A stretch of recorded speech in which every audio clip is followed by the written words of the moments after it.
Bus lorry car எது போனாலும் நிறுத்தி எம்ஜிஆர் வாழ்க்குன்னு எழுதுறது. எம்ஜிஆர் வாழ்க்குன்னு எழுதியிருந்தா தான் எந்த பஸ்ஸும் காரும் போகும். திமுக அமைச்சருடைய கார் போறதா இருந்தா கூட அதில் எம்ஜிஆர் வாழ்க்குன்னு எழுதியிருக்கணும். அந்த மாதிரி ஒரு கொந்தளிப்பான சூழ்நிலை தமிழ்நாட்டில் ஏற்பட்டது. அப்புறம் பல இடங்களிலையும் பல பேரும் அவங்க நீக்கிட்டு போறாங்க, நீங்க கட்சி ஆரம்பிக்கிற மாதிரி பேசுறதுக்கு ஆரம்பிச்சிட்டாங்க. உங்களை நம்பி நான் ஆரம்பிக்கலாமான்னு கேட்குறாரு. தாராளமா ஆரம்பிக்கலாம், நீங்க எங்களை நம்பி ஆரம்பிங்க. ஆங்காங்க கிராமம் முதல் நகரப்பகுதி ஒன்றிய பகுதி எல்லா இடங்களிலும் புதிய கொடிகள் திமுக கொடிகள் இறக்கப்பட்டு அண்ணா படம் எம்ஜிஆர் படத்தை வாங்கி அதை பின்வங்கி கொடியேற்றிட்டாங்க. தாமரை சின்னம் சில இடங்கள்ல, திருச்சி உள்ளிட்ட சில இடங்கள்ல தாமரை சின்னத்தை பிடித்து அவங்களுக்கு என்ன தோணுதோ அந்தந்த கட்சி பேர வச்சாங்க.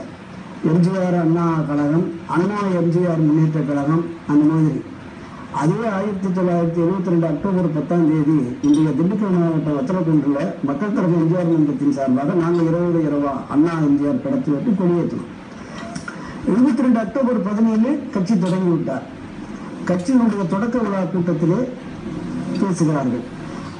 அதுவரையிலும் புரட்சி நடிகராக இருந்த அவரை, திரு எம்ஜிஆர் அவர்களை புரட்சி தலைவர் என அடையாளப்படுத்துகிற ஒரு கூட்டமாக அந்த முதல் கூட்டம் இருந்தது.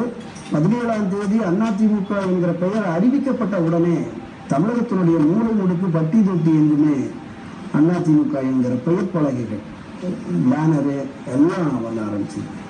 இதற்கு கொடி தயாரிக்க வேண்டும். அந்த ஆர்ட் டைரக்டர், திரைப்படத்துறையில கலை இயக்குநராக இருந்த திரு ப. அங்கமுத்து, பின்னால ஒரு குடிசைமாற்ற வாரிய தலைவராக கூட இருந்தார். அவர் தான் அந்த கொடியை வடிவமைக்கிறார்.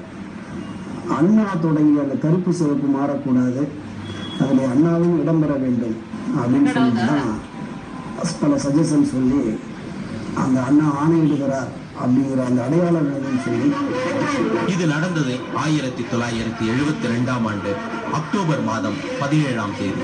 இன்னைக்கும் இந்த நாளை அதிமுக சிறப்பாக கொண்டாடுகிறது.